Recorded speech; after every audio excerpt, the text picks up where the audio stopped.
Sir Jaganmohan Reddy Bengaluru వెళ్ళారు. అది అన్షెడ్యూల్ అనుకుంటున్నా, షెడ్యూల్ అయితే కాదు. ఆల్ ఆఫ్ సడన్గా వెళ్ళిపోయారు బెంగళూరు విడుపులపై అని చెప్పి. అలా ఎందుకు ఒక్కసారి వెళ్ళారు అనుకుంటున్నారు? ఇక్కడ కారణాలు, ప్రధానమైన కారణాలు అనుకుంటేనండి, మొహం చెల్లకపోవటం ఒకటి. ఓటమి చెందిన తర్వాత తీవ్రమైన నైరాశ్యం, నిర్వేదంలో పడిపోవటం. ఎవరికి మొహం చూపించాలంటే కూడా చాలా బాధ అన్నమాట. 5 ఏళ్ల పాటు ఎవరిని కలవలేదు కదా, ఎమ్మెల్యేలని, మంత్రులను ఎవరిని కలవలేదు కదా, నిరంకుశంగా తను పిలిచిన వాళ్ళు వీళ్ళు నిలబడి మాట్లాడి రావాలి తప్పించి కనీసం కూర్చోబెట్టి గౌరవ మర్యాదలు ఇచ్చి తన సహచరులైన ఒక మంత్రులతో కూడా ఎవరికి గౌరవం ఇచ్చినట్టు ఎక్కడ మనకి కనిపించలా. అటువంటి పరిస్థితుల్లో ప్రజలు సముచితమైన తీర్పు ఇచ్చారు, దానికి తగ్గట్టే ఇచ్చారు. ఇచ్చిన తర్వాత ఓడిపోయిన తర్వాత కూడా కొంతమంది వెళ్తే వాళ్ళు నిలబెట్టే మాట్లాడటం చేయటం అనేది మనం చూసాం. కనీసం ఇప్పుడు ఓటమి చెందిన తర్వాత అయినా అందరితో మాట్లాడాలి అని అంటే అందరిని కూర్చోబెట్టి ధైర్యం చెప్పేదట్టు వాళ్ళతో బుధమే చేసి ఓడిపోయాములే, ధైర్యంగా ఉందాం, మనం ప్రజల కోసం పోరాడదామనే మాట చెప్పి రావాలి. అక్కడ కూడా ఒక్కడే కూర్చుని ఇప్పుడు అంత 20 మంది 30 మంది వస్తున్నారంటే ఆ గదిలోనే ఎందుకు మీటింగ్ పెట్టాలి, బయట ఎక్కడైనా పెద్ద హాల్లో కూర్చుందాము అని చెప్పొచ్చు. లేదా తను కూడా లేచి నిలబడి అందరితో మాట్లాడవచ్చు కదా, మూవ్ అవుతా. అతని నిరంకుశత్వం అనేది మనకి, అతని బిహేవియర్ ఏంటనేది మనకు తెలుసు. అతని ఆలోచనలు ఎప్పుడు కూడా సక్రమైన ఆలోచనలు ఎప్పుడు ఉండవు. అతను ధనం కోసం, అధికారం కోసం ఎంతకైనా తెగిస్తాడు, ఏ ఎక్స్ట్రీమ్కైనా వెళ్తాడు. కానీ ఆయన మీరు మొహం చెల్లలేదు అన్నారు కదా, ఆయన రిగ్రెట్ ఫీల్ అవుతున్నట్టు అనిపిస్తుందా? ఎందుకంటే రిగ్రెట్ కాదు, తను ఓడిపోయినట్టు అతను ఒప్పుకోవట్లేదు. రిగ్రెట్ ఫీల్ అవడం. ఇప్పుడు ఏంటంటే తను ఏదో ఒక విపరీతమైన చర్యలకు పూనుకునే అవకాశం ఉంటుంది. అతను అటువంటి మనస్తత్వం కలిగిన వాళ్ళు ఈ ఓటమిని అంగీకరించే పెద్దరకం వాళ్ళలో ఉండదు, అంత హుందాతనం ఉండదు. అది హుందాతనం ఉండి మనం ఓడిపోయాము మళ్ళీ ప్రజల్లోకి వెళ్దామంటే రాజశేఖర రెడ్డి గారిలో అది ఉండేది. ఓటమి చెందినా కూడా మళ్ళీ నెక్స్ట్ మనం ప్రయత్నం చేద్దాము, దీని నుంచి మళ్ళీ గుణపాఠం నేర్చుకుందాం, మనం ఎట్లా మళ్ళీ తిరిగి రావాలనే తత్వం అతనిలో ఉండేది. ఇతనిలో మొదటి నుంచి మనం 25-30 ఏళ్ళ నుంచి ఇది చూసినప్పుడు ఇతని బాడీ లాంగ్వేజ్, ఇతని బిహేవియరు ఇవన్నీ కూడా మనం మనస్తత్వాన్ని కనుక పరిశీలిస్తే ఇతనిలో ఇప్పుడు మళ్ళీ తిరిగి అధికారంలోకి వద్దాం, ప్రజల్లో మమేకమై మనం మళ్ళీ ప్రజాభిమానం చూరగొని వద్దాం అనే కసి కంటే కూడా కక్ష సాధింపు చర్యలకి ఎక్కువ అవకాశం ఉంటుంది. ఇటువంటి ఆలోచనలు ఎప్పుడు కక్ష సాధింపు చర్యలకే ఎక్కువ ఆలోచిస్తూ ఉంటాడు. కానీ ఆయన ఒక మాట అన్నాడు, నేను మంచి చేశాను కానీ నన్ను మోసం చేశారు అని. తను ఇప్పుడు పిల్లి కళ్ళు మూసుకుని పాలు తాగుతా నన్ను ఎవరో చూడలేదని అనుకుంటే అది ఎవరు ఏం చేయలేం.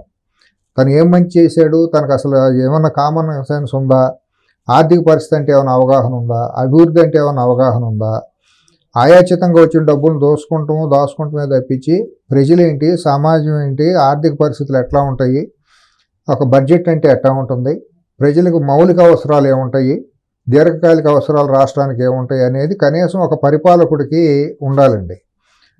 ఇప్పుడు బందిపోటు దొంగకి ఏముంటాయి అంటే దోసుకురావాలి, అనుభవించాలి అనేది ఉంటుంది తప్పించి దానికి అయ్యో పాపం అనేది బందిపోటు దొంగలకు ఉండదండి.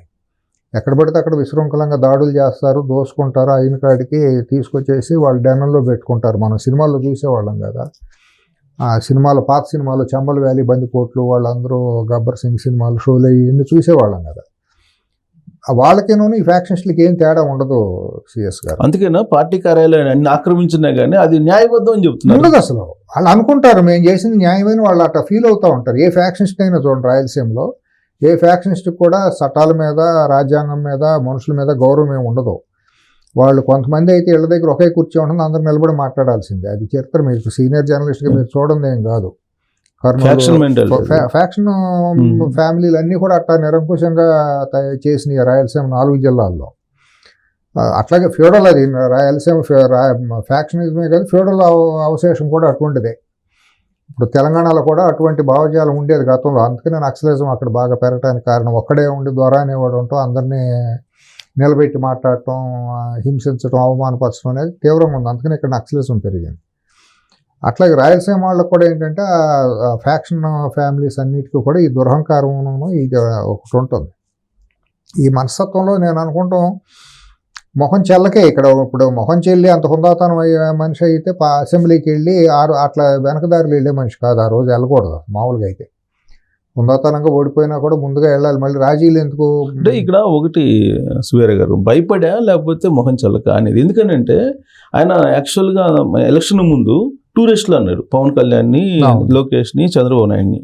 ఇప్పుడు మరి ఆయన తాడేపల్లిలో ఉండి రాజకీయాలు చేయకపోతే మరి ఏమనుకోవాలి? అతను ఎప్పుడు కూడా ఒక మాట మాట్లాడిన దానికి తర్వాత మాట్లాడిన దానికి మీకు ఎక్కడ పొంతన కానీ లింక్ కానీ ఉండదు చూడండి. అంత అబద్ధాలను అలవోకగా మాట్లాడేస్తూ ఉంటారు వాళ్ళు. ఇవాళ మాట్లాడింది రేపు మార్చేసి మళ్ళీ మాట్లాడేయటం, మీరు సేమ్ మెథడ్ ఆఫ్ బిహేవియర్ ఇక్కడ తెలంగాణలో కేసీఆర్ కుటుంబంలో కూడా మీరు చూస్తారు. తన ముందు ఒక మాట మాట్లాడతాడు, అవసరానికి ఒక మాట మాట్లాడతాడు, తర్వాత బెదిరిస్తాడు, లేకపోతే కాళ్ళు పెట్టుకునే పరిస్థితి వస్తుంది. సేమ్ మెంటాలిటీస్ మీరు రెండు సారూప్యత దగ్గరగా ఉంటుంది బిహేవియర్. మీరు చాలా సూక్ష్మంగా గమనిస్తే ఇక్కడ ఫ్యూడల్ మెంటాలిటీ కేసీఆర్లో ఉంటే ఫ్యాక్షన్ మెంటాలిటీ వైఎస్ కుటుంబంలో ఉంటుంది. కానీ యాక్చువల్గా ఫ్యాక్షన్ దాంట్లో కూడా నిజాయితీ ఉంటుంది, అంటుంటారు. సినిమా వాళ్ళు పెట్టిన డైలాగులు రాసి సినిమా విజయవాడ హైదరాబాద్ ఫిలిం నగరాలు చేసి ఊరిని అనవసరంగా హీరోలను చేశారు. అక్కడ రాయలసీమలో ఫ్యాక్షనిస్ట్ అనే కుటుంబానికి కనీసం అసలు నీచాతి నీచమైన విలువ ఉంటుందండి, ఎవరు గౌరవించరు. అక్కడ భయపడిపోయి ఎందుకులే మనం దూరంగా ఉంటారు, కానీ ఫ్యాక్షనిస్ట్ కుటుంబాలను ఎవరో కూడా దగ్గరికి వెళ్ళి గౌరవించడం అనేది నేనైతే చూడలేదండి. భయం ఉండి ఎవరికాళ్ళు ఎందుకులే అని దూరంగా ఉండి అన్న అంటూ ఉంటారు. దాన్ని వీళ్ళు హీరోయిజంగా మార్చేసి పంచులు కట్టే వాళ్ళని హీరోలను చేసి ఇక్కడ సినిమాల్లో తోడగొట్టగానే సుమోలు గాలిలోకి లేచిపోయి అన్న అని చెప్పి పేర్లు పెట్టేసి, అది బార్బేరిక్ కల్చర్ అండి, అది ఆటవిక సంస్కృతి. అది మీరు అవగాహన ఉండుంటే విజయభాస్కర్ రెడ్డి గారు ముఖ్యమంత్రి టైంలో కనుక మీరు గతాన్ని ఒకసారి పరిశీలిస్తే ఆ టైంకి బిఫోర్ ఆ టైం వరకు గన్లు జీపుల్లో పెట్టుకుని అదొక రకంగా ఆటవికులు కనుక వేటకెళ్ళినట్టు భయపెట్టుకుంటా అట్లా చేశారు. అప్పుడు ఎన్టీఆర్ గారు కూడా అక్కడికి వెళ్ళినప్పుడు ఏదో అడ్డుకున్నారు, ధర్మవరంలోనండి. ధర్మంలో అడ్డుకుని బాంబులు వేసి మీటింగ్ పెట్టనివ్వకుండా ఇచ్చేశారు. అప్పుడు అవమానానికి లోనయ్యి ఎట్టి పరిస్థితుల్లోనూ ఇక్కడ ఇంత, ఎందుకంటే ఆయన ఎక్కడా కూడా అటువంటి పరాభవంగా ఫీల్ అవ్వాల. ఆ ధర్మవరంలో జరిగింది అప్పుడు 92 ఆ టైంలో, 89-94 మధ్యలో జరిగింది. అది ఐ థింక్ 1991లో అనుకుంటా ఇది జరిగింది. Second time. అసలు ఫస్ట్ టైం కూడా కడపకి ప్రచారానికి రానివ్వలేదు ఆయన్ని. అది లేదు, అప్పుడెప్పుడు ఎవరు కూడా అడ్డుకోవాలి. నాకు తెలిసినంత వరకు రాయలసీమలో అసలు రామారావు గారిని కానీ ఇంకెక్కడా కానీ లేదు. రామారావు గారిని అడ్డుకుంది ఎక్కడంటే ముఖ్యమంత్రిగా రాజశేఖర రెడ్డి సెక్రటరియట్కి వెళ్ళనివ్వకుండా ఇక్కడ ఆపారు. ఇది ఓకే, ఆపి రోడ్డు మీద పడుకున్నారు. రాయలసీమలో ఆయన అడ్డుకుంది 82-83 అప్పుడు ఎక్కడా లేదు అసలు. ఆయన అసలు నేరాజనాలు పట్టింది రాయలసీమ అన్న అంట. నాకు తెలిసినంత ఒక సబ్జెక్ట్ పర్సన్, మరి నాకు అవగాహన లేదు. అంటే సెకండ్ టైం ధర్మవరంలో అడ్డుకుని ఆయన వెళ్ళనివ్వకుండా రానివ్వకుండా చాలా అవమానకరంగా గెస్ట్ హౌస్ కూడా ఇది లేకుండా చేశారు ఆ రోజుండ ప్రభుత్వం. సో పొలిటికల్గా అప్పుడే పరిటాల రవి అనే వ్యక్తిని రాజకీయాల్లోకి తీసుకొచ్చింది అప్పుడే. అప్పుడు పరిటాల రవి జనజీవన స్రవంతికి దూరంగా మావోయిస్టు, ఆ టైంలో మావోయిస్టు సానుభూతిపరుడుగా ఉండేవాడు. వాళ్ళ నాన్న తండ్రిని తమ్ముడిని దాంట్లో పోగొట్టుకుని ఎన్కౌంటర్ల పేరుతో దాంట్లో పోగొట్టుకుని దూరంగా ఉండేటప్పుడు ఆ రోజుల్లో అరాచకంగా ఉండేది కడపను, అనంతపురం, రాయలసీమ అంటే కర్నూలు కూడా ఆల్మోస్ట్ అట్టాగే ఉండేది. ఆ పరిస్థితుల్లో అక్కడ అసలు పార్టీలో ఎవరో ఒక వర్గం వాళ్ళు ప్రధానంగా అనంతపురం జిల్లాలో ఏ రోజు బ్రతకడం కూడా కష్టం అనే పరిస్థితి వచ్చింది 90 నుంచి 94 మధ్యలో. ప్రధానంగా ఎవరంటే కోట్ల విజయభాస్కర్ రెడ్డి కదా ఆయన ముఖ్యమంత్రిగా, ఆయన కొంచెం బెటర్ అనే ఫీలింగ్ ఉంటుంది. బెటర్ అంటే ఆయన కొంతమందికి మరి ఆయనకు ఉండే బలహీనతలు ఉండొచ్చు కదా, రాయలసీమలో వెళ్ళి నమస్కారం పెడితే పోన్లే అని ఉండొచ్చు. కానీ మీరు గతాన్ని కనుక ఒకసారి మీరు డేటా బయటికి తీస్తే లైసెన్స్లు ఎక్కువ వెపన్లు లైసెన్స్ ఇచ్చింది విజయభాస్కర్ రెడ్డి గారి టైంలోనే ఎక్కువ లైసెన్స్లు ఇచ్చి ఉంటారు ఫ్యాక్షన్స్లకి, ఆయుధాలకి లైసెన్స్. తర్వాత వచ్చిన ప్రభుత్వాలు వాటిని రద్దు చేసేసారు, వెపన్ లైసెన్స్ అన్నింటినీ చేయటం ఉండేది. లేకపోతే చాలా ఆర్ట్వేక్ సంస్కృతిగా ఉండేది ఆ టైంలో. తర్వాత చంద్రబాబు గారు అనుకుంటా అవన్నీ ఇది చేసింది. ఆ టైంలో లేడీస్ ఇళ్లలో కూడా భద్రంగా లేనటువంటి సిచ్యువేషన్ ధర్మవరంలోనే అప్పుడు జరిగింది. ధర్మవరంలోనే అసలు చాలా దారుణంగా ఆడపిల్లల స్కూళ్ళకు కూడా కాలేజీలకు వెళ్ళని పరిస్థితి, థియేటర్లు మూసేయటం. రాయలసీమ ఆల్మోస్ట్ అక్కడ నిరంకుశంగా నడిచిపోయింది. అనంతపురం జిల్లా వరకు మాత్రం అంత ఇదిగా జరిగిపోయింది. కడప కూడా అట్టాగా ఉండేది, బయటికి రాలేదు అక్కడ కూడా. ఈ పాలిగాళ్ళ రాజ్యం లాగా ఫ్యాక్షన్స్ది. బిఫోర్ రవి ఆఫ్టర్ రవి అని వేసుకోవచ్చు. ధర్మవరం అక్కడ ఉండే సిచ్యువేషన్ డెఫినెట్గా దాన్ని చాలా క్రిస్టల్ క్లియర్గా వాళ్ళు కూడా మనం అక్కడ వెళ్ళి జిల్లాలో వెళ్ళి మాట్లాడితే మనకి చాలా మంది చెబుతారు, దానికి క్లియర్గా చెప్పవచ్చు. ఆ రోజు 89-94 మధ్య రాయలసీమ అనంతపురం జిల్లాలో ఏ పరిస్థితులు ఉన్నాయి, 92లో రవి వచ్చి 94లో రవి వచ్చిన తర్వాత జిల్లా పరిస్థితులు ఎట్టా మారినాయి అనేది వాళ్ళు కూడా అందరికీ కళ్ళగట్టినట్టు చాలా మందికి, అందుకనే అతనికి ఆ ఇమేజ్ను అంత దేశవ్యాప్తంగా వచ్చింది. అదొక పెద్ద ఎపిసోడ్ అనుకోండి ఆ రోజుల్లో. మళ్ళీ వాళ్ళు సో అంటే ఎన్టీ రామారావు గారిని అడ్డుకుంది ఆ సందర్భం. అంతకు మించి ఎక్కడ రాయలసీమ ఇంకెక్కడ అసలు రాయలసీమ ఇంకెక్కడా లేదు. ఒక రకంగా చూస్తే కోస్తా జిల్లాలోనే ఆయన కొద్దిగా జనాదరణ తగ్గిందేమో అనిపిస్తుంది, కానీ ఆయన దేవుడిగా చూసింది ఉత్తరాంధ్ర, రాయలసీమ, తెలంగాణ. అవును, ఆయన అసలు ఉత్తరాంధ్ర తెలంగాణ అయితే అసలు కంప్లీట్ గా రాయలసీమ కూడా అమ్మో, ఆయన అంటే ప్రతి ఇంట్లో తెల్లన్నం, సిఎస్ గారు తెల్లన్నం తింటాం అనేది వాళ్ళకి తెలియదు చాలా మందికి. జొన్న సంకటి, రాగి సంకటి అయ్యే తింటాం, కానీ పండక్కి ఎప్పుడో సంవత్సరానికి పేదల సంగతి చెప్పేది. అయితే మధ్యతరగతి పై వాళ్ళ గురించి మాట్లాడారు, అయ్యే తినేవాళ్ళు. ఏ సంక్రాంతి పండుగ, దసరా పండుగ ఇంట్లో కనుక తెల్లన్నం వండితే ఆ పిల్లలందరూ కేరింతలు కొట్టుకుంటాయి, మా ఇంట్లో తెల్లన్నమాయి అని వాళ్ళు బయట పండగ చేసుకునే అంత వాతావరణం ఉంటుందని నాకు రాయలసీమ మిత్రులు చాలా మంది నాకు కూడా రామారావు గారు, తెలంగాణలో కూడా అదే పరిస్థితి. రామారావు గారు పెద్ద ఆయన నాన్న వచ్చిన తర్వాత మేము తెల్లన్నం తింటున్నాం అనే మాట నేను చెవులారా విన్నాను, చూశాను. ప్రతి ఇంట్లో కూడా రాయలసీమలో నేను చూశాను కూడా. ఈ మధ్య కేసీఆర్ కూడా అన్నట్టుంది, రామారావు వచ్చిన తర్వాత తెల్లన్నం తింటున్నాం. అంతే కదండి, ఆయన ఇచ్చిన ₹2 బియ్యం పేరుతోనే ఇక్కడ తెలంగాణలో కూడా అదే పరిస్థితి ఉండేది. ఇక్కడ కూడా అటువంటిది ఏంటంటే బ్యాక్వర్డ్ ఏరియాలో ఆయన ఒక నిజంగా దేవుడు. ఆ రకంగా ఆయన చిరస్మరణీయుడు. వాళ్ళు కూడా అన్ని పార్టీలు ఆయన ఎందుకు తలుచుకుంటాయంటే ఆయన చేసిన మార్పులు. ఆయన ప్రస్తావన వచ్చింది కాబట్టి కొంచెం ఆయన 4 మాటలు. అయితే ఇప్పుడు అసలు తాడేపల్లి నుంచి జగన్ భయంతో వెళ్ళాడా అక్కడికి? భయం కాదు, వచ్చే అవకాశం ఉంది. అసలు భయం అనేది కాదు, భయం అనేది ఎందుకంటే తనకు ప్రిపేర్ అంటే ఓడిపోయాం కాబట్టి తన ప్రికాషన్స్. ఇప్పుడు అధికారంలో ఉన్నప్పుడు ఉన్నట్టు ఇప్పుడు 1000 మంది పోలీసులు పహారా ఉండదు కదా, ఇప్పుడు అధికారం శాశ్వతం కాదు కదా. తను భ్రమించాడు, నాకు తిరుగులేదు, నేను ఏమైనా అధికారం చేతిలో ఉంటే నేను రాష్ట్రాన్ని మొత్తాన్ని నలిపేయచ్చు. ఇప్పుడు ఆఫ్టర్ ఆల్ ఒక ఎమ్మెల్యే, మా తండ్రి ఎమ్మెల్యే గాను లేకపోతే ఎంపీ గాను మంత్రి గాను ఉంటేనే మేము జిల్లా మొత్తాన్ని గుప్పిట్లో పెట్టుకున్నాం. తర్వాత మా తండ్రి ముఖ్యమంత్రి అయిన తర్వాత మొత్తం సంపద అంతా కొలగొట్టాం తిరుగు లేకుండా. ఆ సంపత్తో మీడియా పెట్టాను, జనాలందరినీ నేను ఒక ఇమేజ్ తెచ్చుకుని అందరిలోనూ ఒక పెద్ద నాయకుడిలాగా ఎమర్జ్ అయిపోగలిగాను ఆ డబ్బు ద్వారా. హైదరాబాద్లో మీడియాని అడ్డం పెట్టుకుని సరే ముఖ్యమంత్రి అయిపోయాను కాబట్టి ఇంక రాష్ట్రం మొత్తాన్ని నా చెప్పు చేతలోకి పెట్టుకోవచ్చు అనే కోరికల్లో, వికృతమైన కోరికల్లోకి, అసాధ్యమైనటువంటి ఆచరణ యోగ్యం కానటువంటి కోరికల్లోకి, ఆశల్లోకి అతను వెళ్ళిపోయాడు. అన్ని నేనే అనుకుని వెళ్ళిపోయాడు. కనీసం మనిషిని మనిషిగా గౌరవించలేదు. చుట్టూ పనికిమాలిన సలహాదారులుగా పెట్టుకుంటాం, వాళ్ళు చేసిన అరాచకాలు, వాళ్ళు మాట్లాడిన భాష, ఇదంతా కూడా 5 సంవత్సరాలు సుదీర్ఘంగా అందరూ కూడా అనుభవించారు.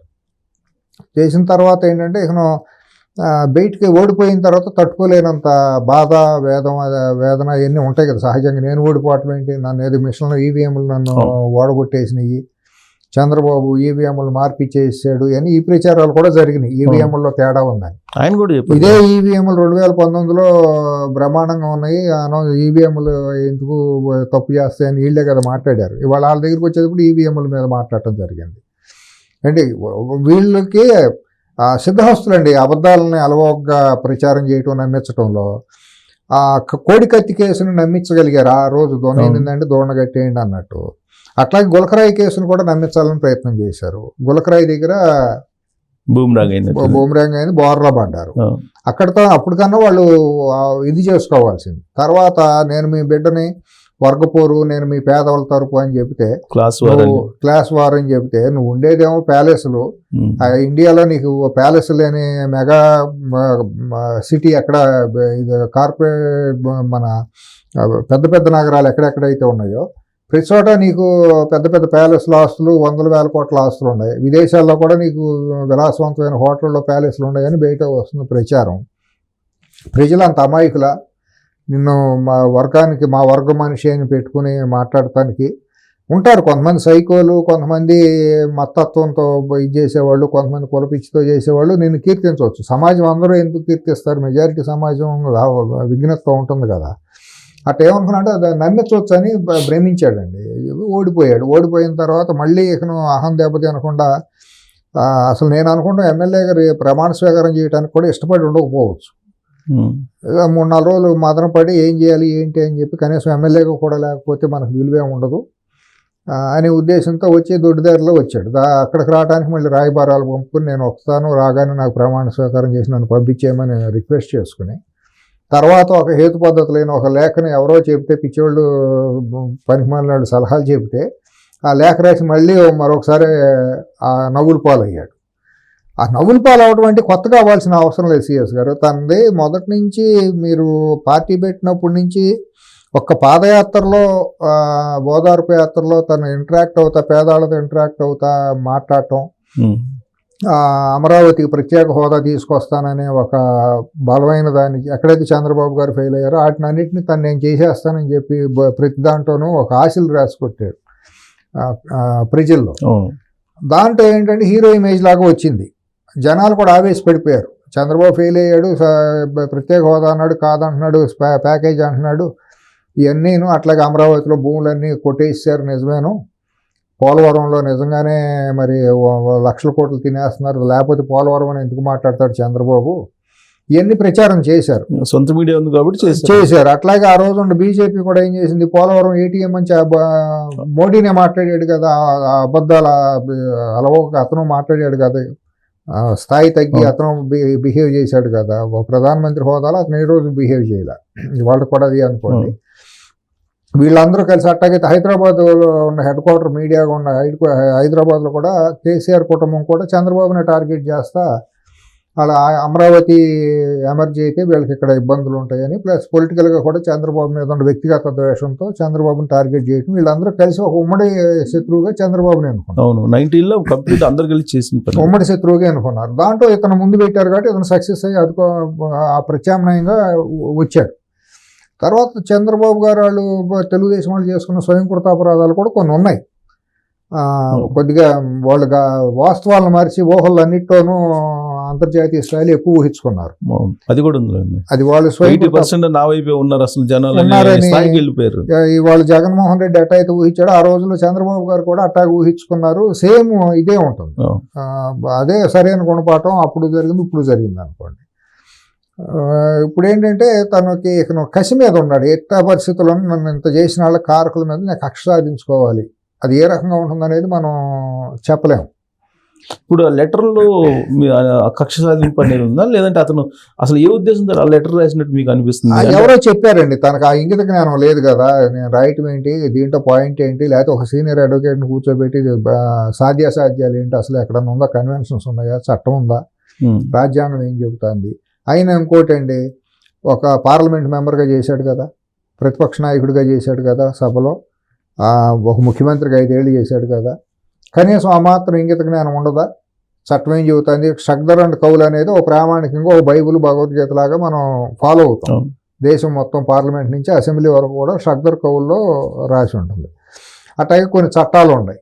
ఆ చట్టాల్లో కొంతమంది ఏదో ముక్కును పట్టుకుని ఒక ప్రొఫెసర్ అనే అతను పిచ్చి పిచ్చిగా వాగాడు, అసత్యాలతో మాట్లాడాడు.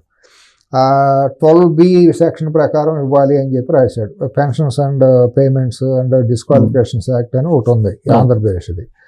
దాని ప్రకారం సెక్షన్ 12Bలో ఎక్కడా కూడా ప్రధాన ప్రతిపక్షాన్ని ఇవ్వమని ఏమి అనలా. అది consideration of the and mercy of the speaker. Mercy అనుకోండి, పెద్దరికం అనుకోండి, కన్వెన్షన్స్ స్పీకర్ మీద ఆధారపడి ఉంటుంది. అది ఎప్పుడు ఇవ్వాలి?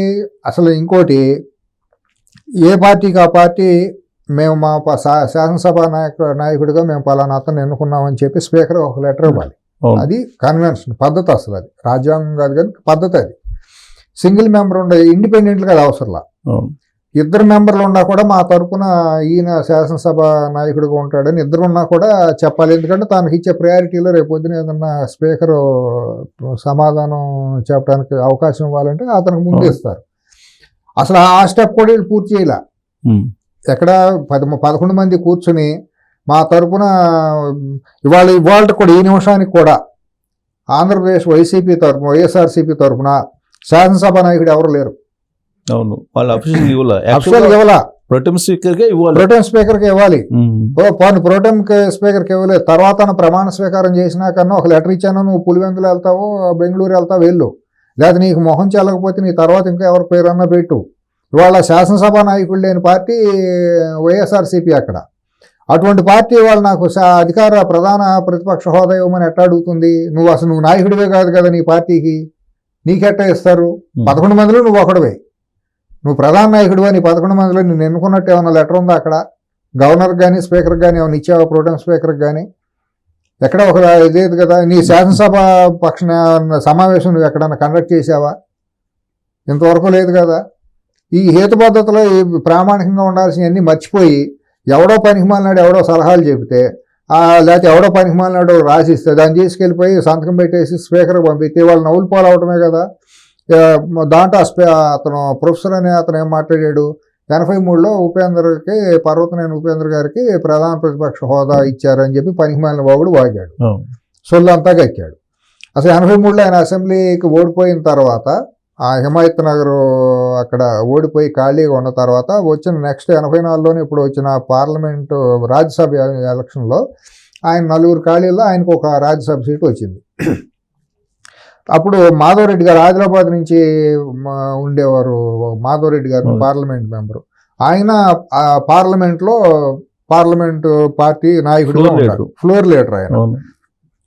తర్వాత అక్కడ 4 ఎంపీలు రాజ్యసభ లేకపోతే 30 మంది అందరూ కలిపి వీళ్ళందరికీ పార్లమెంటరీ పార్టీ నాయకుడిగా ఉపేంద్ర గారు ఉన్నారు కోఆర్డినేషన్ చేయడానికి. అంతేగాని పార్లమెంటరీ పార్టీకి ప్రధాన ప్రతిపక్ష హోదా అప్పుడు కాంగ్రెస్ ప్రభుత్వం ఇచ్చిందని అబద్ధాల అవాస్తవాల ఆ ప్రొఫెసర్ అనే అతను మాట్లాడటం. అతను మాట్లాడేది ఇతను ఇచ్చిన లెటర్లో ఇచ్చింది ఒకే సమంగా ఉంటుంది. స్క్రిప్ట్ ఇదంతా టోటల్ స్క్రిప్ట్. లేకపోతే ప్రొఫెసర్ అనే అతను స్క్రిప్ట్ అన్న ఇచ్చి ఉండాలి, లేకపోతే వాళ్ళు ప్రొఫెసర్తో నువ్వు మాట్లాడు, మా ఆంధ్ర వాళ్ళు ఎవరో మాట్లాడటానికి పొరుగు పోతుంది కాబట్టి నువ్వు హైదరాబాద్లో ప్రొఫెసర్గా చాలామంది అవుతున్నావు, నువ్వు మాట్లాడు.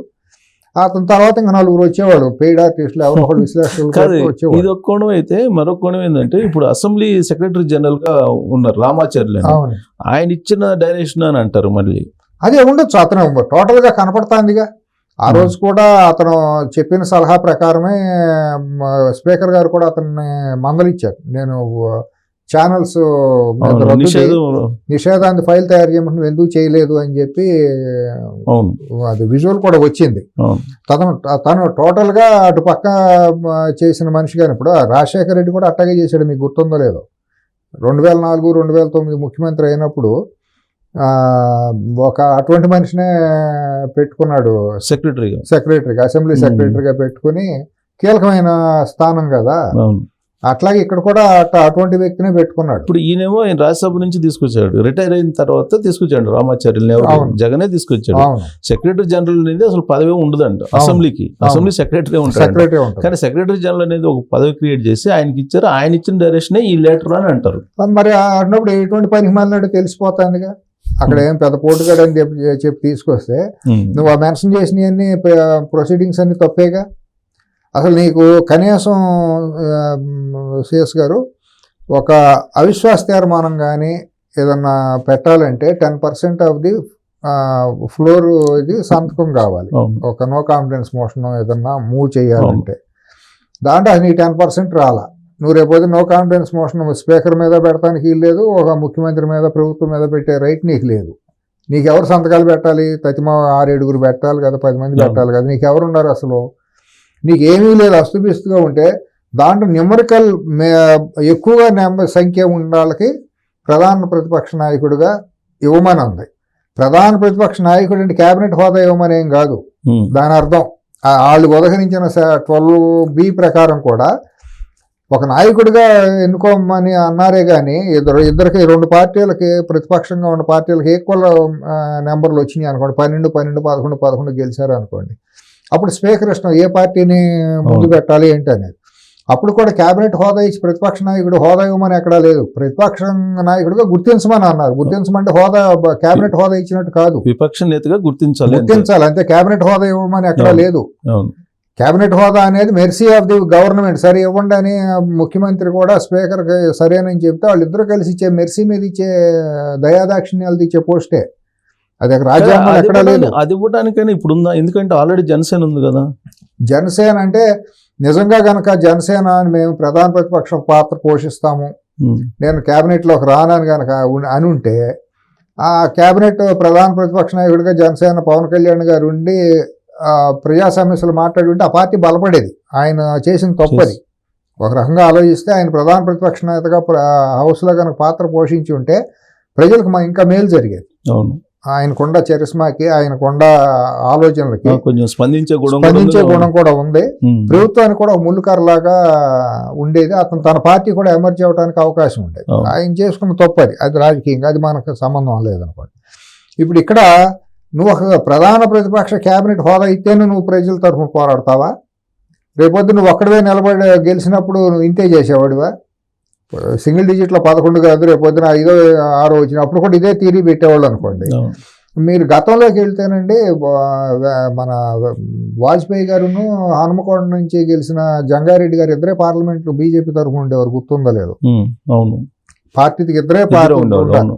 మరి వాళ్ళిద్దరూ పోరాడలేదా జాతీయ సమస్యల మీద? ఏ రోజు వాజ్పేయి గారు మాట్లాడితే ఎవరు కాదన్నారు? ఆయన 94లో 26 మంది కదా కాంగ్రెస్. మరి జనార్దన్ రెడ్డి గారు పోరాడలేదా? ఎన్ని అంశాల మీద పోరాడారు, ఎన్ని అంశాల మీద ప్రభుత్వాన్ని నిలదీశారు? ఇవ్వలేదు కదా. మీకెందుకు ఉమ్మడి ఆంధ్రప్రదేశ్ చరిత్రలో ఎక్కడ తీసుకున్నా కూడా కమ్యూనిస్టులకి ఎక్కడ వచ్చినాయి, నెంబర్ ఆఫ్ సీట్లు ఎక్కడ వచ్చినాయి, వాళ్ళ ప్రధాన ప్రతిపక్ష హోదాలు ఎక్కడ ఉన్నాయి? వాళ్ళు ఎప్పుడూ ప్రజా సమస్యల మీద పోరాడలేదా? అంతే, నిలదీయలేదా? బీజేపీకి 10 సీట్లు 5 సీట్లు వస్తే వాళ్ళు నిలదీయట్లేదా ప్రభుత్వాన్ని పట్టుకుని?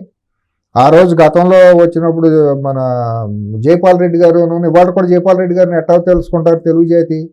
ఆ రోజు అసెంబ్లీలో ఆయన చేసిన పోరాటం, వెంకయ్యనాయుడు గారు ఎట్ట నాయకుడిగా ఎమర్జ్ అయ్యారు, వాళ్ళిద్దరే ఉండేవారు. మరి వాళ్ళిద్దరూ మాట్లాడిన తీరు చూస్తేనే కదా వాళ్ళ ప్రతి తెలుగువాడు వాళ్ళ గురించి మనం గుర్తుపెట్టుకునేది, మాట్లాడేది. వచ్చిన అవకాశం ప్రతిపక్షానికి వస్తుంది, మాట్లాడే అవకాశం, ప్రజల తరఫున మాట్లాడే అవకాశం ప్రతిపక్షంకి వస్తుంది. అంతేగాని ప్రధాన ప్రతిపక్షం అని ఎక్కడా లేదు. సమర్థత సత్తా ఉన్నప్పుడు హోదాలతో పని లేదు. నువ్వు ప్రజల కోసం పోరాడాలి, రాష్ట్రం కోసం మాట్లాడాలి అనుకునే చిత్తశుద్ధి ఉన్నప్పుడు ఇది గొప్ప సువర్ణ అవకాశం అతను. కానీ ఆయన ఏమంటున్నాడంటే అసెంబ్లీలో పెద్ద చేసేది ఏం లేదు అని రెండు మాటలు అదే అన్నాడు కదా. ముందే ఉన్నాడు అసెంబ్లీ ప్రమాణ స్వీకారం రావటానికంటే ముందే ఉన్నాడు ఇది కౌరవ సామ్రాజ్యం అయిపోయింది, కౌరవ సభ అయిపోయిందని నంగనాచి మాటలు అంటాం. కానీ అంతకంటే సభ్య సమాజం ఈ మీడియా రూపంలో మాట్లాడితే బాగోదు కాబట్టి వాళ్ళకి వైసీపీ వాళ్ళకి దిగజారి మనం భాష మాట్లాడలేం కాబట్టి కొద్దిగా సంభాళించుకుని మాట్లాడాల్సిన పరిస్థితి వస్తుంది. ఆ రోజు మాట్లాడి నంగనాచి కబుర్లు అంటాం దాన్ని, ఆడలేక మధ్యలోడు అన్నట్టు. కౌరవ సభలాగా ఉందండి. వాళ్ళు నీ కౌరవ సభ గుర్తుకొచ్చిందా? మీ వాళ్ళు జిప్పులు తీసి ప్యాంటులు జిప్పులు తీసి చూపించినప్పుడు ఏమైంది? ఇళ్లలో ఉన్న మహిళల్ని అసభ్యంగా మా హౌస్లో మాట్లాడిన సభ్యులు దిగజారి పశువుల కంటే హీనంగా మాట్లాడినప్పుడు ఏమైంది? మంత్రులుగా శాసనసభ సభ్యులుగా కౌన్సిల్ సభ్యులుగా ఉంటా చాలా అశుద్ధమైన వాగుడు వాగినప్పుడు మీకు ఏమైంది? అప్పుడు నీకు ఇంగిత జ్ఞానం లేదా? చంద్రబాబు నాయుడు లాంటి సీనియర్ లీడర్ని ఆయన ఏడిపించారు కదా. సీనియర్ జూనియర్ పక్కన పెడదాం, కాసేపు సీనియర్ జూనియర్ పక్కన పెడదాం. సభ్యుడే జనరల్ గా ఆయన ఎప్పుడు సభ్యుడే. అవును, ఇళ్లలో వాళ్ళు ఆడాలను తీసుకురావటం ఏంటండి? ఇళ్లలో కూతుళ్ళని కోడళ్ళని ఇళ్లలో మహిళలను బయటికి తీసుకొచ్చి మాట్లాడటం ఏంటండి? ఇది పశు ప్రవృత్తి కదా? పశువులు అన్నట్టు చేస్తాయి. అసలు ఇంత దుర్మార్గంగా చేసిన గతం మర్చిపోయి నువ్వేదో నంగనాచి మాటలు మాట్లాడి కౌరవ సామ్రాజ్యం వచ్చేసింది, నేను వెళ్ళినా న్యాయం జరగదు, నువ్వెవరో చెప్పడానికి న్యాయం జరిగిందో లేదో ఇంకా వారం రోజులు అవ్వలేదు అప్పటికి. నువ్వు అప్పుడే న్యాయం జరగదు, నేను పాదయాత్రలు చేస్తాను, చేసుకో పాదయాత్ర, కాదంది ఎవరు? నీకు రాజ్యాంగం ఇచ్చిన హక్కుల ప్రకారం పాదయాత్ర చేస్తావో మోకాళ్ళ యాత్ర చేస్తావో ఏదో ఒక యాత్ర చేసుకో చట్ట ప్రకారం, దాన్ని ఎవరు అడ్డుకోలేదు కదా. అది నీకు ఇచ్చిన ప్రధాన ప్రతిపక్ష ఒక హోదా ఇచ్చారు ప్రజలు, నీ స్థాయి ఇంతేనని గుర్తించారు. ఆ స్థాయిలో నువ్వు ప్రజల కోసం పోరాడకుండా మళ్ళీ బ్లాక్మెయిల్ రాజకీయాలు చేస్తానంటాం.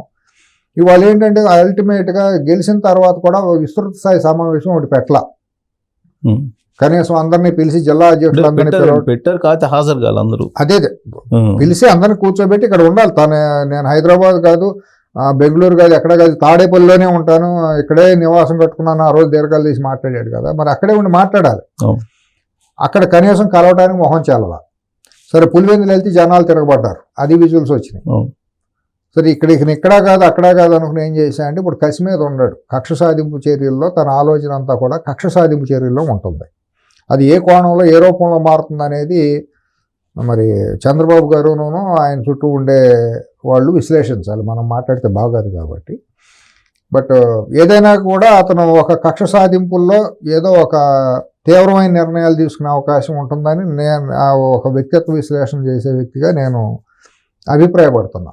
జనరల్గా మీరు ఫ్యాక్షనిజం, దాని మెంటాలిటీ, వాళ్ళ మెంటాలిటీ ఎలా ఉంటుంది ఇవన్నీ దగ్గర నుంచి చూశారు కదా. ఇప్పుడు ఆ కోవకు చెందిన లీడరే కదా జగన్. అడుగుగట్టిన ఫ్యాక్షన్స్. సో వాళ్ళ యాటిట్యూడ్ లేదంటే వాళ్ళ స్టెప్స్ ఏ విధంగా ఉంటాయని ఎక్స్పెక్ట్ చేయొచ్చు? రిటాలియేషన్ ఉంటుంది, కక్ష సాధింపే రిటాలియేషన్, ప్రతిదాడి. అది ఏ రూపంలో ఉంటుంది అనేది మనం మాట్లాడితే బాగోదు కాబట్టి. అంటే సమాజం మీద ఉంటుంది అంటారు.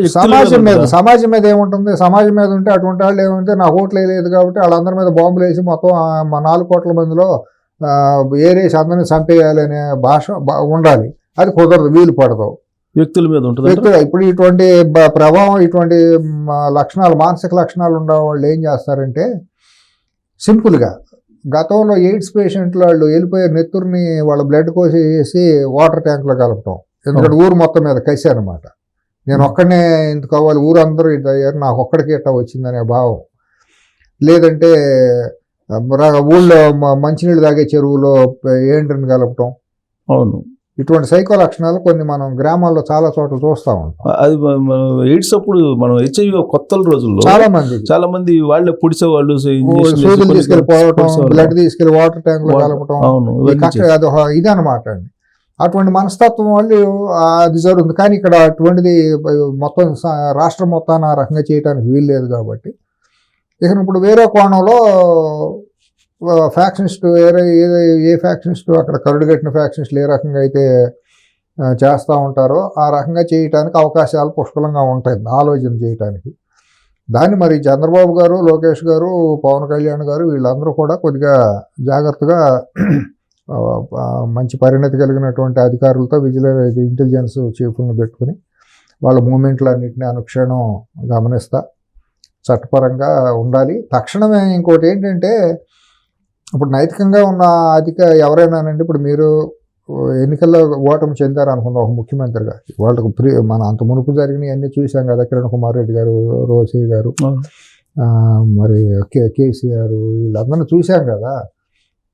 విజయభాస్కర్ రెడ్డి గారు, మరి వీళ్ళందరూ కూడా ఓటమి చెందామంటే తెల్లారేపాటికి మొత్తం అన్నీ హ్యాండ్ ఓవర్ చేసేసి సెక్యూరిటీ వాళ్ళ బాబు మీరు వెళ్ళిపోండి, నాకు అవసరం లేదు, స్టాఫ్ను కూడా పిలిచి కార్లు అన్ని హ్యాండ్ ఓవర్ చేసి, ఇంకా మహనీయులు గొప్ప గొప్ప వాళ్ళు అయితే అసెంబ్లీలోనే వదిలేసి కాలు బాగా నడకని వచ్చిన వాళ్ళు కూడా కొంతమంది ఉన్నారు పాత రోజుల్లో. అట్లా చేయాలి. అట్లా చేయకుండా ఇంకా పోలీసులు మొత్తాన్ని చుట్టూ పెట్టుకుని ఇంకా నేను ఒక ముఖ్యమంత్రి అన్నట్టు బుల్లెట్ ప్రూఫ్లు, జామర్లు ఇవన్నీ పెట్టేసుకుంటాం. ఆ పిఏనేమో ఇతర రాష్ట్ర ప్రభుత్వాలకే మా వాళ్ళు Z++ కేటగిరీలో ఉన్న వ్యక్తి వస్తున్నాడు, మీరు అక్కడ సెక్యూరిటీ చేయమని పంపటం. ఈ Z+++ ఎవరు పెట్టారు ఈ ++లు ఇవన్నీ రివ్యూ చేయాలి. ఇప్పుడు రాష్ట్ర ప్రభుత్వం వీటన్నిటి మీద రివ్యూ చేయాలి. అలాగే 5 ఏళ్లలో ఏమన్నా ఆయుధాలు కొన్నారా, అవసరం లేని ఆయుధాలు కొన్నారా, ఎందుకు కొన్నారు, కొనడానికి కేంద్ర ప్రభుత్వం అనుమతి ఇచ్చే ఉండాలి. కేంద్ర ప్రభుత్వం అనుమతి లేకుండా ఇవన్నీ జరగలేదండి. కేంద్రంలో ఉన్న బీజేపీ మోడీ ప్రభుత్వం కన్సర్న్లోని ఇవన్నీ జరిగిన అరాచకాలన్నీ, దాంట్లో ఎటువంటి సందేహం లేదు. మరి మొన్న స్పెషల్ టీంను ఒకదాన్ని భద్రతా దళం తన కుటుంబం కోసమని 100 కోట్ల రూపాయలు ఖర్చు పెట్టి ఒక దళాన్ని ఏర్పాటు చేసుకున్నారు, SSG స్పెషల్ సెక్యూరిటీ గ్రూప్. దానికి ఆయుధాలు కూడా తెప్పించారేమోనని అనుమానం. ఎందుకంటే మన ఫోటోల్లో వీడియోలో చూస్తా అంటే ఆయుధాలు పట్టుకున్న ఆయుధాలు అవన్నీ లేటెస్ట్ వెపన్స్ అదే అనుమానం ఏం కాదు, తెప్పించారు. వాళ్ళకి ట్రైనింగ్ కూడా గాల్లో, నీళ్లలో, ఆకాశంలో చూసి నక్కవాతలు పెట్టుకున్నాడు. చంద్రబాబుకి ఎనర్జీ కమాండర్స్ ఇచ్చారు కాబట్టి నాకు కూడా అట్టాగే ఉండాలి, కళ్ళజోళ్ళు పెట్టుకుని. ఇది ఫ్యాంటసీస్ అండి, ఇవన్నీ ఊహించుకుని నేను కూడా ఇట్టాగే ఉండాలి. నన్ను హాలీవుడ్ సినిమాల్లో కనుక మాఫియా డాన్లు ఎట్టా ఉంటారు, చుట్టూ పహారాలు పెట్టుకుంటాం. లేకపోతే ఆఫ్రికా కంట్రీల్లో అక్కడ దేశాల్లో అధ్యక్షులు అక్కడ వర్గ తగాదాలు ఎక్కువ, గ్రూపులు తెగల మధ్య పోరు ఉంటుంది కదా, అందుకని అక్కడ వాళ్ళు పెట్టుకుంటూ ఉంటారు. ఈ ఇతని మీద పూర్తిగా ఆఫ్రికన్ కంట్రీస్ ప్రభావం పూర్తిగా ఉందనేది నా అంచనా. ఎందుకంటే ఇతనికి వ్యాపార లావాదేవీలు ఆఫ్రికా కంట్రీస్ దక్షిణ కొరియాకి లింక్స్ ఉన్నాయని అంటారు. దక్షిణ కొరియాగా టాంజానియాతో ఇతనికి వ్యాపార లావాదేవీలు ఉన్నాయి. టాంజానియా చుట్టుపక్కల దేశాలతో ఇతని కుటుంబానికి వ్యాపార లావాదేవీలు. ఎందుకంటే ఆ మధ్య దక్షిణ కొరియా అధ్యక్షుడికి వీళ్ళు ట్వీట్ చేసి అభినందనలు తెలిపారు. కొత్తగా బ్రెజిల్లో కూడా చేశారు. బ్రెజిల్లో చేశారుగా. వీళ్ళకి ఉండే విస్తృతి ఇప్పుడు ఎంత విశృంఖలమైన ధనాన్ని దోసుకున్న తర్వాత డబ్బుని దేశంలో దాయటం కష్టమండి. కాబట్టి దాన్ని ఎక్కడికో తరలించాలంటే కొన్ని దేశాల్లో ఎక్కడైతే వీళ్ళకి ఒక స్వర్గలోకంలాగా ఉంటుందో అవినీతి పరులకి, ఈ నల్ల ధనాన్ని దాచుకునే వాళ్ళకి కొన్ని కంట్రీస్ ఉంటాయి కదా, అక్కడి నుంచి సెలవుల పొలవుగా సంబంధాలు ఇవన్నీ ఏర్పడుతూ ఉంటాయి. అట్లా ఇతనికి అటువంటి సంబంధాలు ఉన్నాయి. అందుకనే లేకపోతే అతను భయం ఎందుకు పడతాడు? విదేశాలతో ఏదో కొన్ని గ్రూపులతో సంబంధాలు ఉన్నాయి. ఆధారాలు కూడా ఉన్నాయని చెప్పి లోకేష్ ఎన్ఆర్ఐ ఒక ఆయన ఆధారాలు కూడా ఉన్నాయి, కోర్టులో కూడా వేశాడు. అమెరికా కూడా మన పోలీసులు పట్టుకుని కొట్టడం చేయడం జరిగింది కదా. ఒక ఆయన డాక్టర్ లోకేష్ అవును, ఆయన వచ్చేది మాట్లాడాడు, ఫేమస్ డాక్టర్. కాకపోతే ఏంటంటే తను మాట్లాడే భాష అది చూస్తా అంటే కొద్దిగా ఆయన మానసిక పరిస్థితి మీద కూడా కొన్ని అనుమానాలు పరిస్థితిగా తలెత్తేటట్టు అతను బిహేవ్ చేశాడు. ఆయన దగ్గర నాలెడ్జ్ ఉన్నా కూడా అట్లా మాట్లాడకుండా ఉంటే పోయేది. అది మెచ్యూరిటీ లేదని అనుకోవాలా, లేకపోతే ఆయన మానసిక పరిస్థితి ఏమైనా ఉందా అని ఉంటే ఉండొచ్చు. నేను ఆయన చెప్పే ఆధారాలు ఉన్నాయి, ఆల్రెడీ కోర్టులో సబ్మిట్ చేశాడు. 26 కంట్రీస్ లో ఇతనికి నెట్వర్క్ ఉంది, ఎక్కడెక్కడ ఎలా డబ్బులు పంపించాడు అనేది చెప్తున్నారు.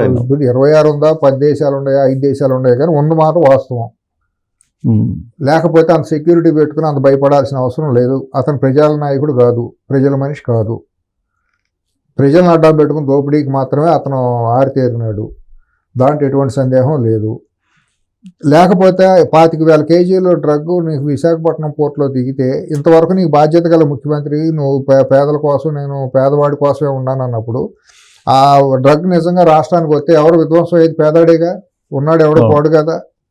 గంజాయి వాళ్ళు తాగుతాంది పేదాళ్ళేగా, ఉన్నాళ్ళు కాదుగా.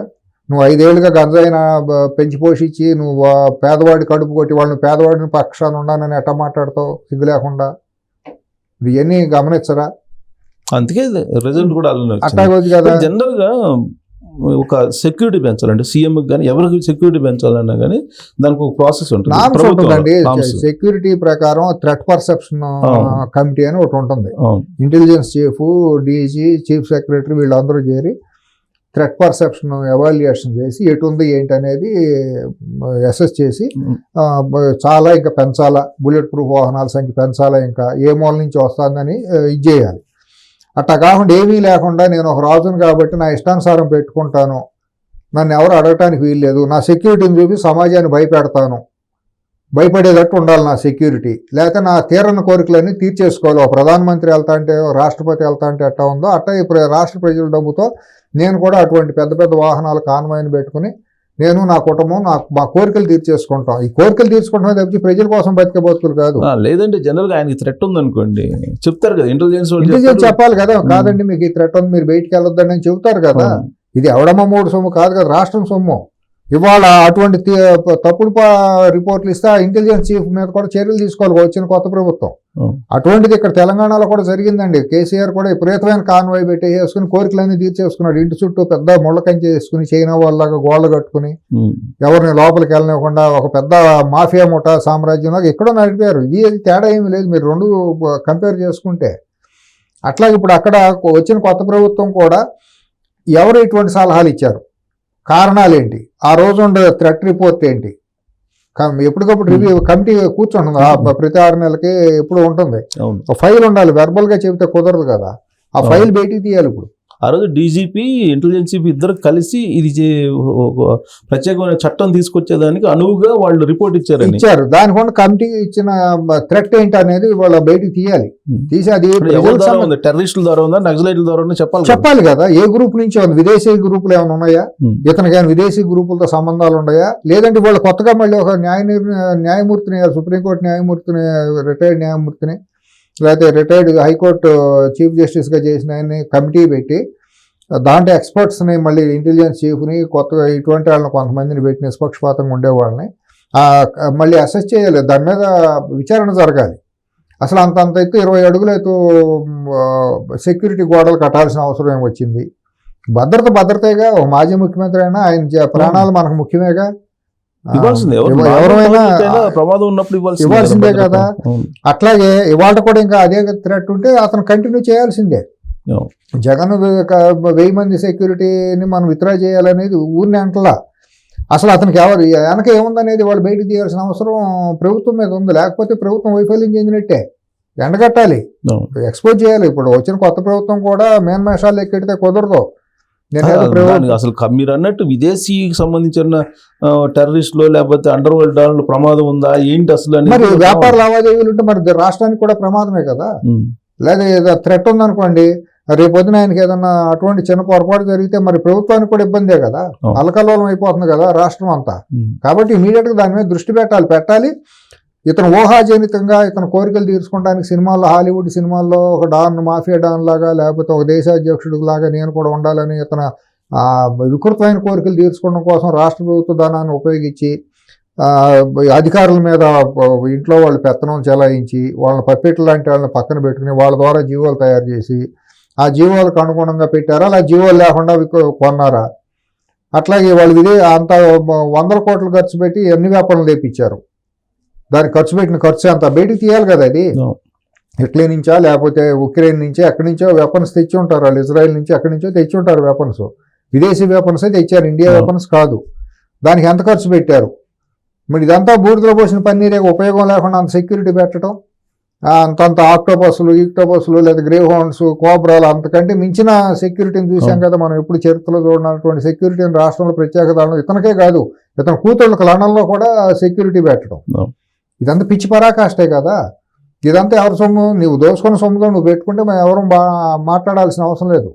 అది కూడా మీ పక్కన ఒక ప్రైవేట్ గార్డుని పెట్టుకోవాలంటే ప్రభుత్వానికి చెప్పాలి. మామూలుగా అయితే నేను పక్కన బౌన్సర్ని ఎవరినన్నా పెట్టాలంటే లోకల్ పోలీస్ స్టేషన్కి చెప్పాలి. అది చట్టం చెప్పే తీరు. నువ్వు చట్టంలో ఇదైన అడివి, చట్ట ప్రకారం రాజ్యాంగం ప్రకారం ముఖ్యమంత్రిగా చేసిన వాడివి, ఆ మాత్రం తెలియదా నీకు? పక్కనుండ పోలీసులు, డీజీలు, కేడర్లో ఉండాలి, చెప్పాలి కదా. ఇది తప్పు ఒప్పు అని చెప్పాలి కదా. అడిగిందంతా చేయటం కాదు కదా. కేంద్ర ప్రభుత్వం ఎట్లా ఊరుకుంటుంది? నీకు అసలు ఇవాళ ఏమొచ్చిందని థ్రెట్ అనేది కేంద్ర ప్రభుత్వం కూడా ఆలోచించాలి కదా. కేంద్రం చేతిలో ఇంటెలిజెన్స్ బ్యూరో ఐబీ ఉంటుంది, రీసెర్చ్ అండ్ అనాలిసిస్ వింగ్ ఉంటుంది, కౌంటర్ ఇంటెలిజెన్స్ ఉంటుంది, సెంట్రల్ ఇంటెలిజెన్స్ ఉంటుంది. ఇన్ని లేయర్స్ ఉంటాయి. ఒక ముఖ్యమంత్రి మీద మరి ఏ కోణంలో నువ్వు అంత పెట్టుకుంటున్నారని వాళ్ళు విచారణ చేయాలిగా. అమిత్ షా కేంద్ర హోంమంత్రిగా ఉండి ఏం జరుగుతుంది ఆంధ్రప్రదేశ్లో అని చెప్పి తన ఫైల్ తెప్పించుకోవాలిగా. తన దగ్గర టేబుల్ మీద కూడా ఉండాలిగా. ఎందుకని అంత సెక్యూరిటీని పెంచుకున్నాడు, ఇంటి చుట్టూ అంతంత ఎందుకుంది అనేది ఎప్పటికప్పుడు రిపోర్ట్ అతనికి వెళ్తుందిగా. అతను ముఖ్యమంత్రి కదా. సిఎస్రావు వెంకటేశ్వరరావు అయితే 140 కోట్లు మన ఫైలు కేంద్ర హోంమంత్రి టేబుల్ మీద ఉండాల్సిన అవసరం లేదు. పరీక్షించాలి, బాధ్యత ఉంది కదా నీకు. అంత థ్రెట్ ఫీల్ అవుతున్నాడు అంటే దేశాన్ని అంతర్గత సెక్యూరిటీ కూడా బాగా ఇబ్బందే కదా. ఒకవేళ విదేశీ సంస్థలు ఏదన్నా అతను టార్గెట్ చేసినప్పుడు అది అతనికే నష్టంతో పాటు దేశానికి కూడా మైనమచ్చాయి. అతను అట్లా వదిలిపెట్టకూడదు కదా. మరి కేంద్ర ప్రభుత్వం ఏం చేసింది? 5 ఏళ్ళు ఎక్కడ పడుకున్నట్టు చంద్రబాబు నాయుడు భద్రత మీద మాత్రం రివ్యూ చేసింది. 2 సార్లు రివ్యూ చేశారు. చీఫ్ వచ్చారు, 2 సార్లు వచ్చారు. ఆయన మీద మరి చెప్పులు దెబ్బలు వేశారు, రాళ్ళు ఇసిరారు, మీకు మాచర్లు వేశారు, చిత్తూరు తిరుపతిలో వేశారు, కనిపించిన చోటాలు వేశారు. ఆ రోజు నిస్సిగ్గుగా ఒక డీజీగా ఉన్నాడు. రాజ్యాంగం ఇచ్చిన హక్కుల ప్రకారం భావ ప్రకటన స్వేచ్ఛ తప్పే ఉందనే మాట మాట్లాడారు నిస్సిగ్గుగా, నిర్లజ్జగా. మరి ఐపీఎస్ ఎట్ట అయ్యాడు వాడు? అసలు మరి దుర్మార్గమైన భాష అనమాట. అది బాధ్యత రహితమైన భాష. సీఎం కూడా బీపీ పెరిగింది అన్నాడుగా. బీపీ పెరిగింది, కార్యకర్తల బీపీ పెరిగిందని నిస్సిగ్గుగా మాట్లాడు. మరి నీకే బీపీ పెరిగిందని నువ్వు చుట్టూ అంత సెక్యూరిటీ అట్ట పెట్టుకుంటావు జనం డబ్బుతో. పెట్టుకో, మాకు అభ్యంతరం. నిజంగా కావాలంటే పెట్టుకోవచ్చు, ఇబ్బంది లేదు. ఊహాజనితంగా కోరికలు తీర్చుకునేటట్టు అణిసిపెట్టబడిన వికృతమైన కోరికలను నేను ప్రజల డబ్బులతో తీర్చుకుంటాను, ఇది దేశం అంతా నాదే, నా ఇష్టానుసారం నన్ను ఎదురిచ్చేవాళ్ళు లేరు, ఎదురు మాట్లాడటానికి ఎవరికీ లేదు, మాట్లాడిస్తే ఒక సుధాకర్ని చంపినట్టు చంపేస్తాం, లేదా చంద్రబాబుకి దిక్కులే చంద్రబాబుని కొట్టినట్టు కొడతాం, లేకపోతే మా ఎంపీ కూడా మమ్మల్ని మాట్లాడితే రఘురామకృష్ణరాజునే కొట్టాం, మీరే అంత అంటాం. అప్పుడు ఒక్కొక్క ఎమ్మెల్యేగా ఉండాళ్ళు, తెలుగుదేశం పార్టీ నాయకులుగా ఉండాళ్ళ మీద 25-30 కేసులు తక్కువ ఎవరి మీద లేవండి. ఇవాళ ప్రస్తుతం మంత్రులు అయిన వాళ్ళు కానివ్వండి, కొంతమంది మాజీ మంత్రులుగా ఉన్నవాళ్ళు మాజీ కానివ్వండి మంత్రులు సగం మందిని జైల్లో పెట్టారు పెట్టారు కదా. వాళ్ళ కార్యకర్తలుగా ఉన్నవాళ్ళు కూడా 5-10 కేసులు లేని వాళ్ళు ఎవరు లేరు కదా చాలా చోట్ల. మరి ఎంత వికృతమైన రాజకీయం చేశాడు.